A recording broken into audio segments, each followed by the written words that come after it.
welcome to another edition of Luminar Coffee Break. I'm your host, Vanelli. Now, our topic today is how to use one image and create multiple looks by using adjustment layers. So we're going to dive into this, and by the time we're done, the goal is for you to understand what an adjustment layer is and how you can use it. That was one of the hardest things I had to learn in Photoshop, is understanding layers. The way I'm going to show you how Luminar deals with it, my goal is to make it so simple that by the time we're done, you understand it, and you'll learn how to take one image and apply different effects to it using different layers and have multiple looks for that particular image. All right? Now, before we begin, we do want to take a moment and we want to thank our partner, Fujifilm, who reminds us, stay safe, stay creative, stay home.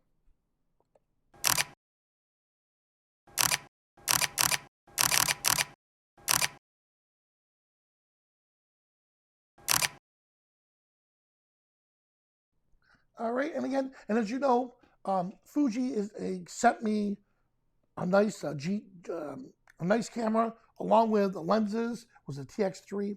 The lenses, a telephoto lens, a wide-angle lens, and a macro lens. And I've been having a blast with it, trying out the new system. So I'll be sharing some more of those images that we took last weekend throughout the week. All right, so let's dive right in. Excuse me, dive right in. So this is my little buddy, Maddie. Now her mother is an incredible, her mother's an incredible mother, but she's also an incredible model. And so I asked if I could take some shots and do some looks with Maddie. Look at her, she's just so adorable. So this is the image we're gonna work with, all right? Now, let it get going right here. Let's make sure that's not I wanna make sure that's the original. It looks like it was the edited version. Oh, there we go. So here's the original image. If you look at it close, notice something is in the scene. And that something right here is right here, the last light symbol, all right? Well, or the last light tag. Here in Florida, we have a problem with red ants. So for her to lay down like this, we were worried that maybe she'd get bit by the ants, or the grass is more like, it's bahia, so it's like a very stiff and sharp grass. So we put that down, not realizing that was in the shot. So the first thing I want to do is get rid of this, because you remember, if we use the erase tool, any part of it, it'll put it onto its own layer with the erased, with that's erased, and essentially making it a flattened image of what we already have. So earlier this morning, we did this, and we decided, hey, the fastest, most efficient way is to erase this first and then continue all the way through. So let's get into that. So from the canvas tools, I'll select erase. And then from erase, what we want to do is set the opacity. Here's the erase. I'm sorry, no opacity. Let me get rid of the little highlighter. And I'm using the left and right bracket keys to make the mouse bigger or smaller. Let me zoom out just a little bit. There we go. And I'm going to come in and just trace around the label. And then select erase. Give it a couple seconds. And boom. Look at that. And select done. All right. So we got that out of the way. That's our first step. Now watch what happens when we did that. So it's going to add the layer. Now it's going to add a new layer called erase layer. Well, I'm going to click on the little menu here. Now I want to rename that. Let's call this base layer. So we know that this is the base. This is where we're going to start, or this is where all of our edits are beginning. So we already have the erase there.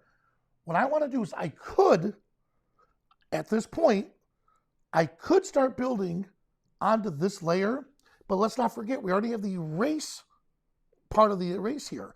So what I want to do, and this will make sense in a moment, is I want to add a new adjustment layer. Now we're starting fresh. So the bottom layer, so imagine a deck of playing cards. And on the very top layer, you can see all the way to the bottom onto the table. So there are those 52 cards. You're looking all the way straight through. It's transparent.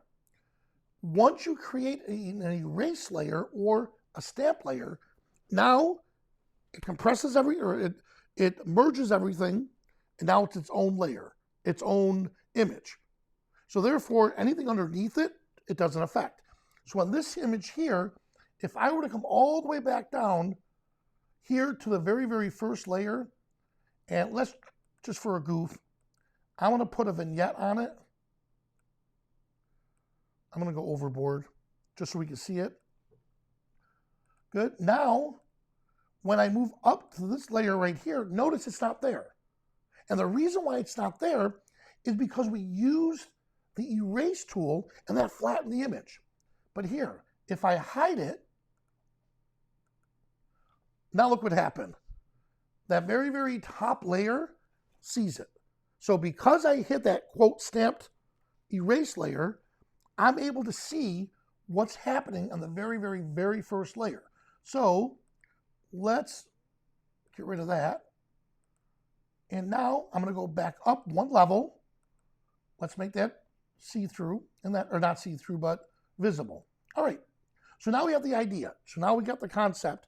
And in the comments here, if I didn't make that clear throughout this, please leave a comment and say I'm still not following you about layers, and we'll address it. All right.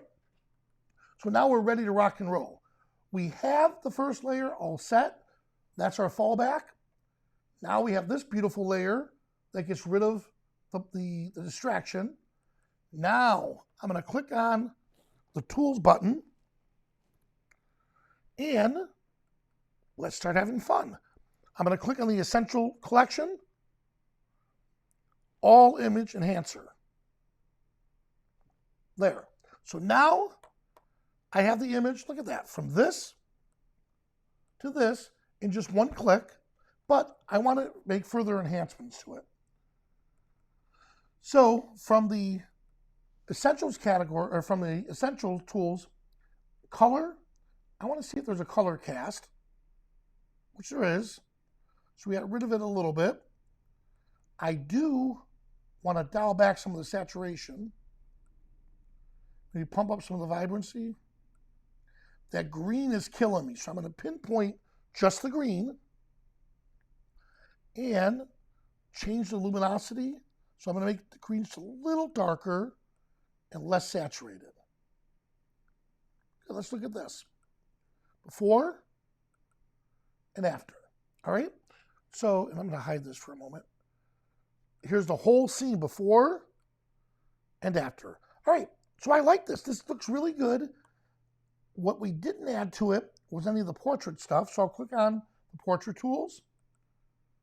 And I do want to apply some skin softening. And for the portrait enhancer, watch this. So it knows enough where the face is. Look at that.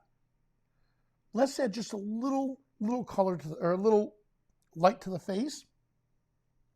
I definitely want to enhance the eyes.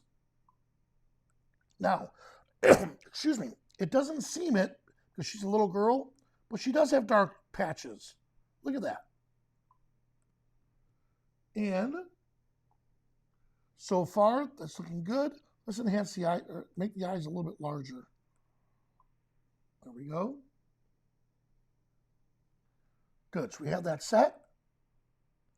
Awesome. So now, let's go back up here. Before, after, I like it. I think the skin looks a little too soft, so I'm going to dial it back a little bit. There we go. All right, and one last thing. Let's do the advanced contrast. And I'm going to adjust each of the settings. So, highlights. Here's the midtones. Good. I'm just adding contrast to the midtones. And here's the shadows. Ooh, right about there. All right, there we have it. Move right to the top layer.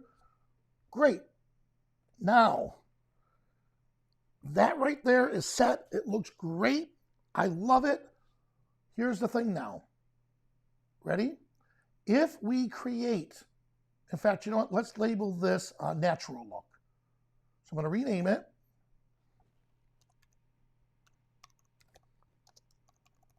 We'll call it natural look. All right? Now, if I add a new adjustment layer right from here, it's going to take on the characteristics of this of the natural look. So I'm going to click on it, add new adjustment layer. Now it just took on the characteristics of that look that we just created.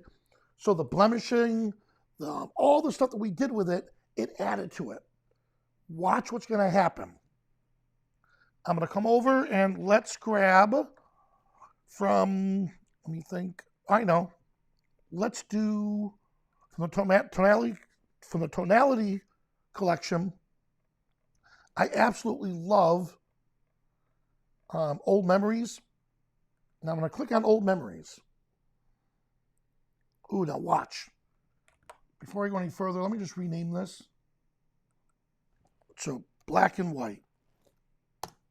Good. Now, remember what I just said?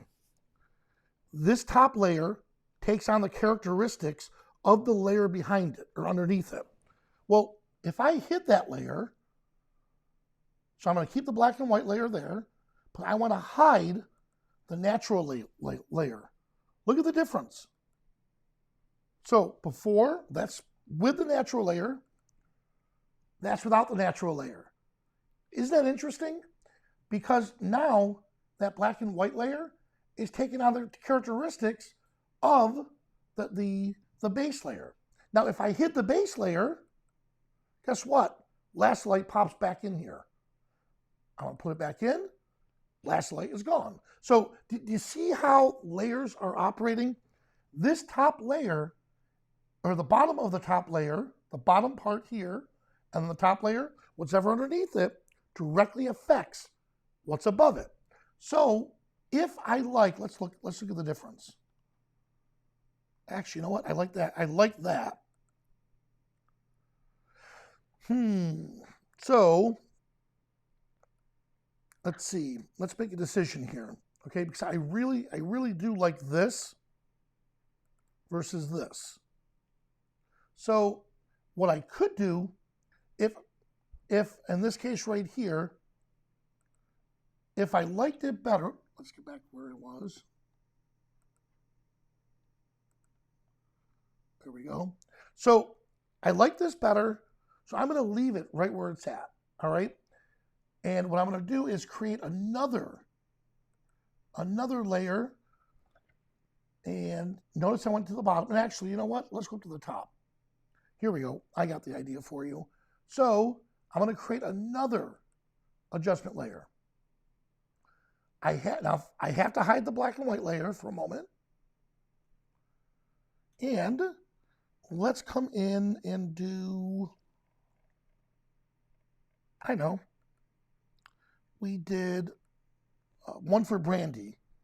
I loved, here we go. Here's Brandy's creative stuff I did for her.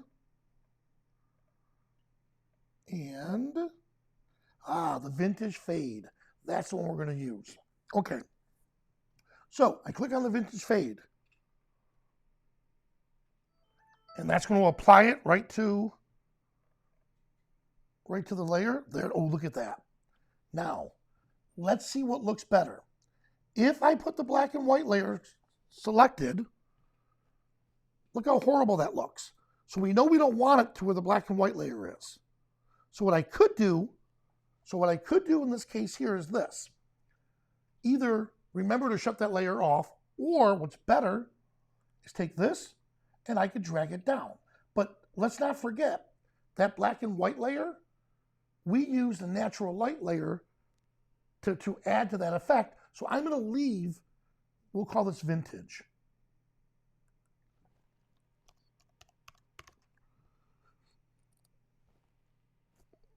let's see, V-I-N-T.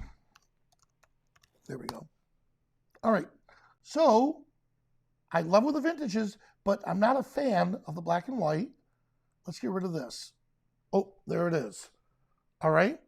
So I actually like vintage without any of the other effects, just the base layer. So now on vintage, I'm going to be up on top. Let's look. Here's all the characteristics that we applied. So I love what I did. So notice I already had skin softening. So had I have saved this layer down here, this natural look has skin softening on its layer too. So we're getting a double of using that tool. That's why I hit it. All right. So now we're all set. And let me check some of the questions real quick. So sounds.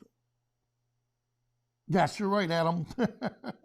Adam is saying, if you change, let me get out of there. And as you can tell, I apologize. I don't have my contacts in, so it's a little hard to see. Adam, great.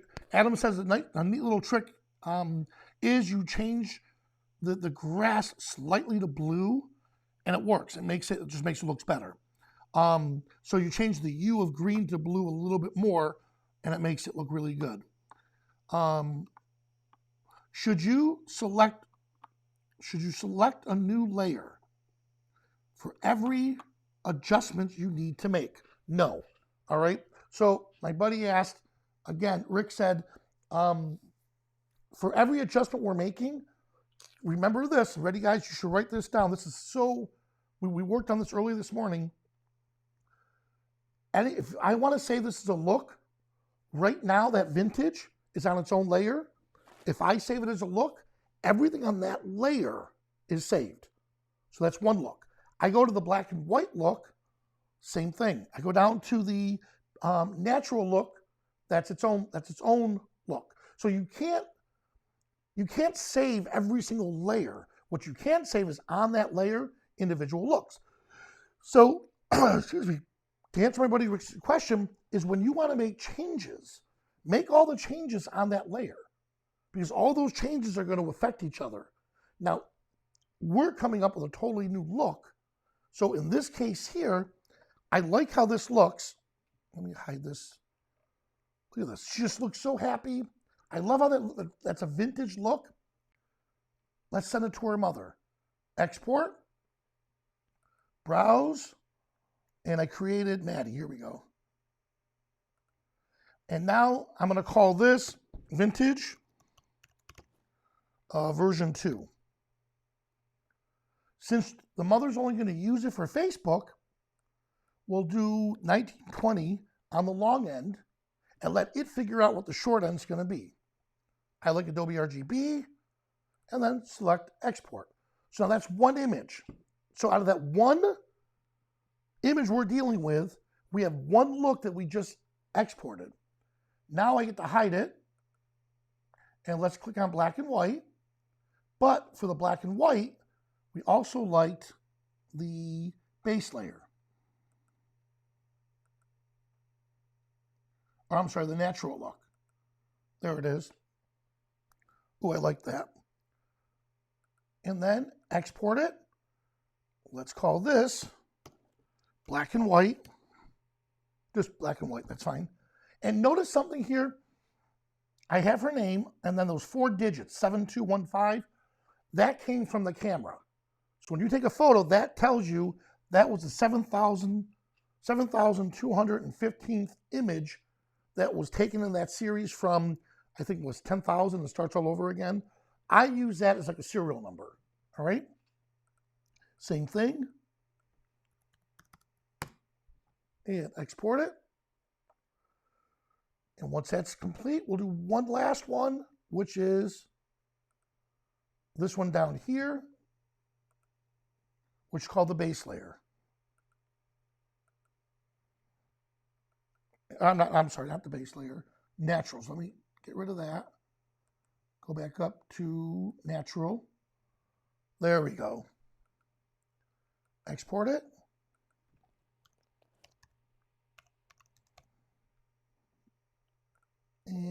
long end. 1920. There it is. And then it's going to export it. So you saw how we just did that. We were able to have one image that we're messing with, and we're editing and experimenting. We love it. Once we got it looking the way we love it, now make a new one. Make a new layer that takes on the characteristics.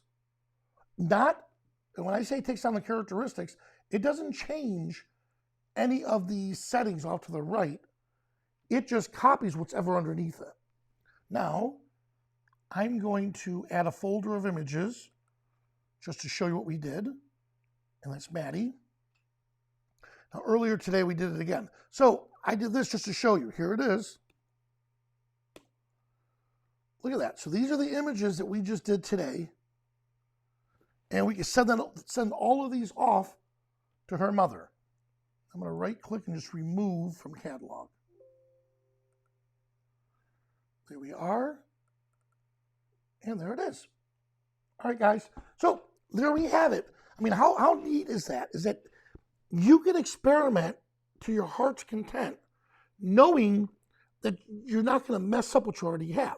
So how many times have you started down at one path of editing, you're like, oh, this is great. I love how this is going. I like, oh, wait a second. Somewhere between here and here, I didn't like what I did. You can use the history tool to march your way back, but then if you're like, you know what, I like it, let me see if I can do something better.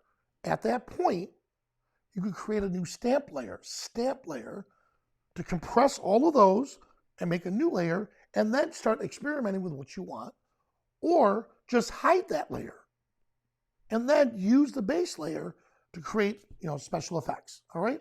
So I'm looking over. Good. You guys, great. No questions on it. That's awesome. So guys, once again, thank you so much for joining us.